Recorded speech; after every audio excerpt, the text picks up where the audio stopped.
toujours ravie de te retrouver en ce dimanche 12 juillet. Merci d'être là et n'oublie pas d'aimer et de partager la vidéo si elle te convainc. Le texte d'aujourd'hui se trouve dans Ésaïe 29, versets 15 à 20, puis 24. Ensuite dans Romains 8, versets 18 à 23. Et enfin dans Matthieu 12, versets 22 à 32. Et là, je t'invite à mettre pause et à lire tranquillement les textes. Quel est le point qui unit nos trois textes? Dans les trois textes, nous trouvons une loi universelle. Et à chaque fois, une situation donnée entraîne forcément une situation précise. Dans le premier texte, cette loi dit que c'est l'ouvrier qui fait l'œuvre, et pas l'inverse, jamais l'inverse. Dans le deuxième texte, cette loi dit « Ceux qui ont les prémices de l'esprit verront certainement la délivrance de leur corps.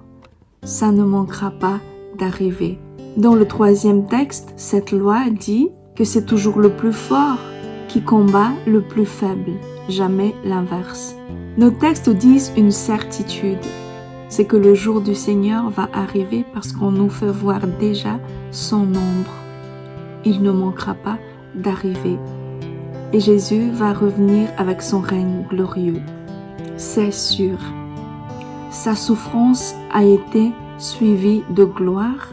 De même, notre souffrance en lui va être suivie de notre gloire en lui. Pour aujourd'hui, j'aimerais me concentrer sur notre texte de Matthieu.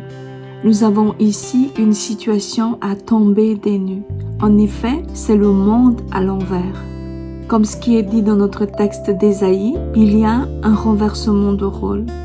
On prend le potier pour l'argile. C'est l'œuvre qui dit à celui qui l'a fait, « Tu ne m'as pas fait ». C'est la vase qui dit que celui qui l'a faite n'y entend rien. Oui, ce sont les hommes qui ont été créés qui refusent l'autorité du Créateur. Et refuser l'autorité, c'est très peu dire.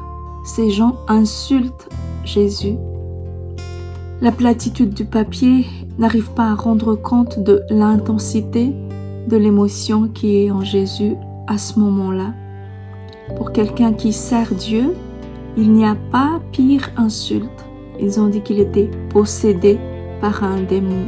Jésus était fait de chair et d'os, comme tout être humain. Il était sensible comme nous, et cette insulte-là lui a sûrement fait mal. D'ailleurs, si nous continuons la lecture, nous verrons qu'il va leur dire « bande de serpents ». Il dira qu'ils sont mauvais, qu'ils font juste sortir de leur bouche tout le mauvais qui remplit leur cœur. Jésus était en colère. Mais malgré cette colère, il va quand même arriver à dire que toute insulte à son encontre va être pardonnée. Toute insulte à l'encontre de Dieu même va être pardonnée. Mais l'insulte contre l'Esprit Saint n'est pas pardonnable. Nous y revenons. Dans un premier temps, nous verrons l'absurdité, le non-sens de ce monde à l'envers. Ensuite, nous verrons pourquoi l'insulte faite à l'encontre de Jésus est pardonnable, mais que l'insulte faite à l'encontre du Saint-Esprit n'est pas pardonnable. Et enfin, nous verrons dans quelle mesure nous sommes concernés par tout cela. Qu'est-ce qui fait que cette situation est absurde? Elle est absurde car c'est celui qui a besoin d'apprendre, qui refuse celui que Dieu lui envoie pour l'enseigner. Et il ne le refuse pas tout simplement, mais il franchit une autre étape plus loin. Il l'insulte. Et c'est le fait qu'il franchit cette étape qui montre qu'il est motivé par le mal.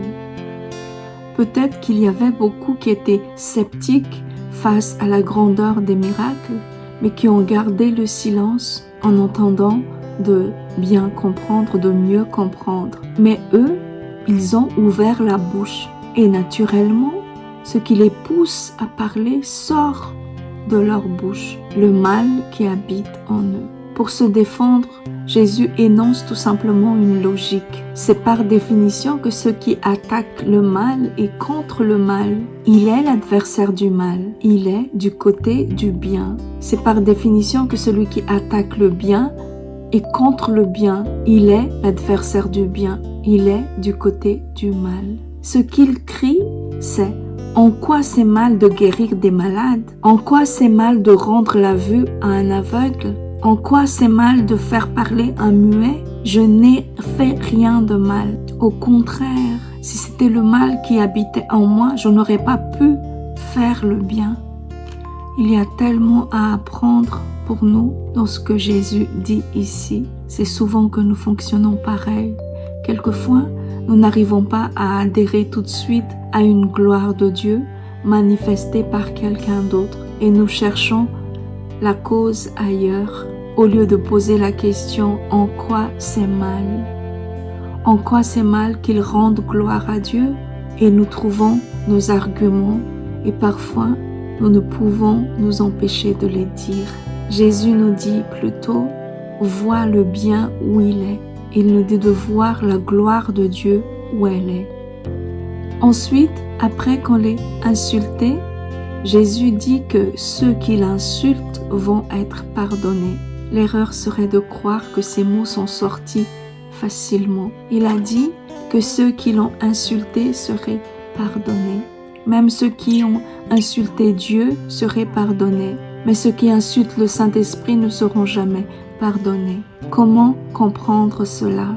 Eh bien, effectivement, ces gens-là qui l'ont insulté de son vivant sur terre, si ces gens se repentent après sa résurrection de la mort, après que les disciples annoncent que Jésus était le Messie, eh bien, ils seront effectivement pardonnés. Mais alors, pourquoi est-ce que ce qui est vrai pour lui ne serait pas vrai pour l'Esprit? Tout simplement parce qu'il n'y a plus d'autre autorité au-dessus de Dieu.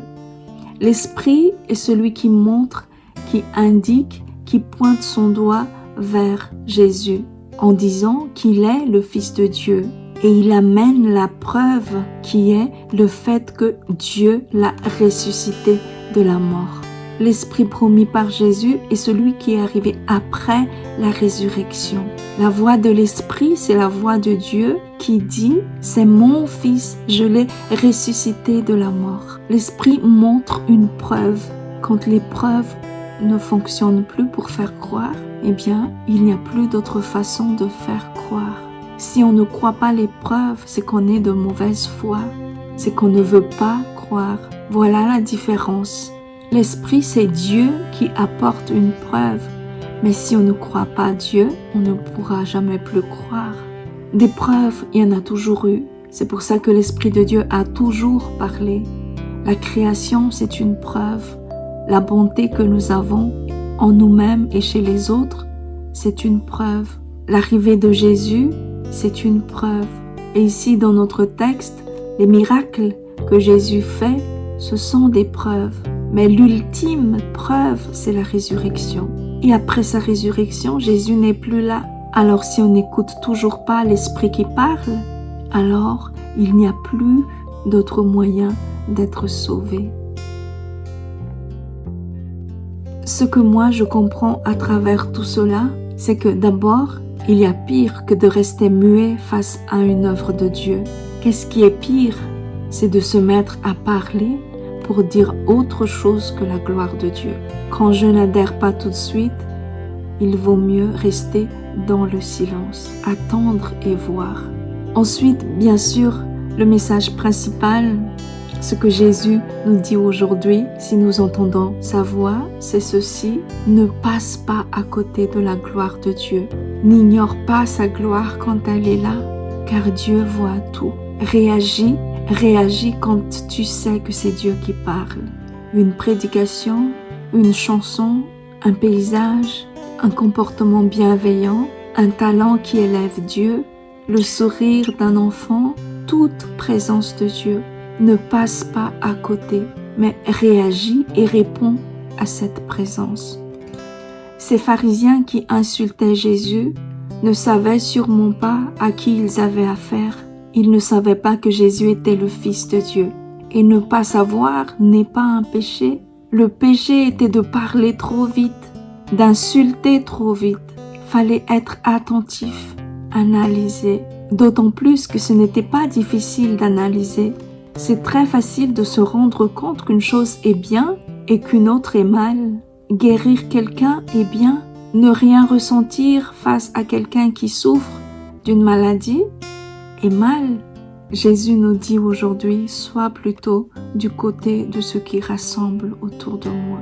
Il a dit, qui n'est pas avec moi et contre moi, qui ne rassemble pas avec moi disperse. Il n'y a pas beaucoup de choix. Mais ce qu'il dit aussi, c'est de lui faire confiance. Il y a une certitude à avoir. C'est que tôt ou tard, il fera resplendir lui-même sa gloire et les siens y auront part. Sois encouragé dans ton épreuve et sois béni. À bientôt. Au revoir.